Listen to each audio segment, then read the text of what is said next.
मैनपुरी जिला से मैं आपको खबर को दिखाना चाहते हैं। लोकसभा चुनाव है। लोकसभा में लगे हुए हैं, विपक्ष भी लगी हुई है और समाजवादी पार्टी के नेता भी लगे हुए हैं। तो वहीं पर मेरे साथ हैं। जिस तरीके से अगर मैनपुरी में बात करें, समाजवादी पार्टियों में अगर कोई कद्दावर नेता माना जाता है तो एमएलसी मुकुल यादव हैं। इनके पास क्षेत्र के लोग आते हैं, समस्या सुनते हैं। अगर इसी तरीके से लोग हर विधानसभा में समाजवादी के लोग समस्या सुने तो शायद पार्टी और मजबूत हो सकती है। सर, लोकसभा के चुनाव में मैनपुरी का चुनाव किस तरीके के आप मानते हैं? मैनपुरी में कोई चुनाव नहीं है। ये समाजवादी पार्टी का घर है।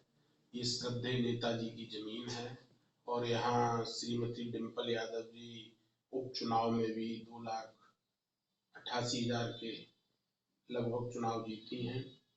और ये आने वाला जो चुनाव है, ये समाजवादी पार्टी लगभग 5 लाख वोटों से यहाँ जीतेगी।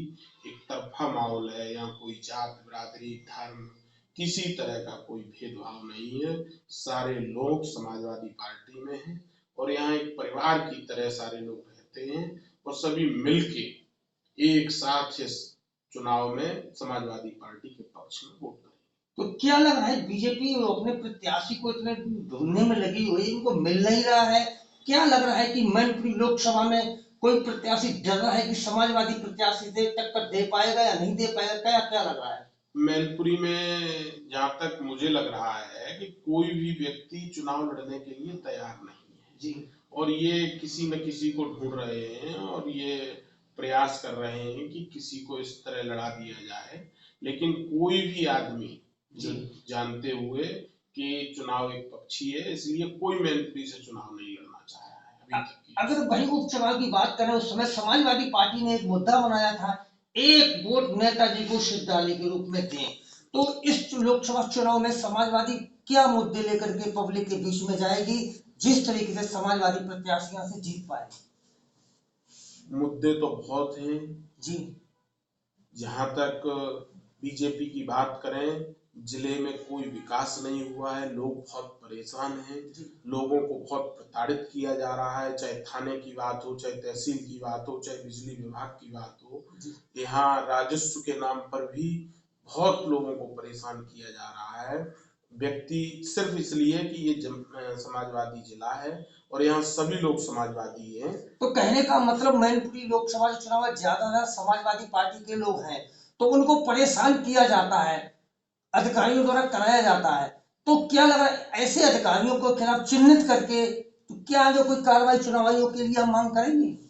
हमारी पार्टी के द्वारा कल यहाँ के जो अधिकारी हैं, जो बीजेपी की पार्टी के लिए चुनाव की तरह काम कर रहे हैं एजेंट के रूप में, उनके लिए हमारे राष्ट्रीय नेतृत्व ने चुनाव आयोग को लिखकर कल पत्र भेजा है। जी।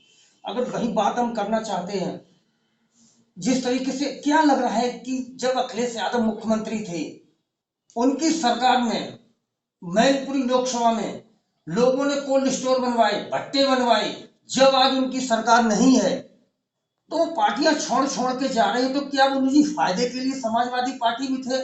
आज मुसीबत पड़ी तो क्या मानते हैं आप? नहीं, ऐसा तो चलता रहता है, हमेशा से ये व्यवस्था रही है।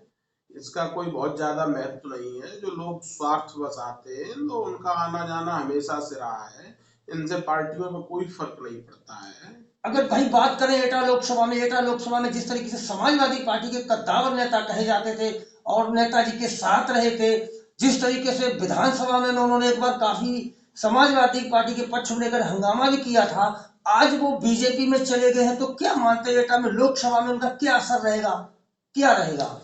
वो उनका व्यक्तिगत फैसला रहा है और कोई ना कोई उनकी व्यक्तिगत वजह रही होगी। इससे वहां की पब्लिक में और वहां के जो समाजवादी लोग हैं वो समाजवादी में ही हैं और हमारे प्रत्याशी देवेश साक्य जी बहुत मजबूत हैं और वहां चुनाव एक तरफा है।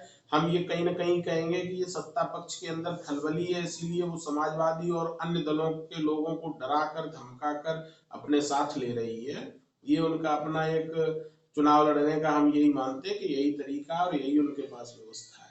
तो क्या लग रहा है समाजवादी पार्टी की इस बार लोकसभा कितनी सीटें जीत पाएंगे? हम 80 की 80 सीटें हमारा गठबंधन जीतेगा और बहुत मजबूती से, जितने भी अभी तक हमारी कैंडिडेटों को जहां भी प्रत्याशी बनाए गए हैं सभी बहुत मजबूती से चुनाव लड़ रहे हैं, चाहे वो आपका इटावा हो, मैनपुरी, फिरोजाबाद, बदायूं, एटा, फर्रुखाबाद, ये सभी बहुत मजबूती से, जो हमारे यहाँ मध्य में सीटें हैं सब में हम बहुत मजबूती से जीत रहे हैं, यहाँ कोई चुनाव नहीं है। तो क्या लग रहा है, एक बार फिर समाजवादी का गढ़ कहा जाता है, जिस तरीके से कन्नौज, फर्रुखाबाद, एटा, फिरोजाबाद, मैनपुरी, तो वो गढ़ को बचा पाएगी समाजवादी पार्टी?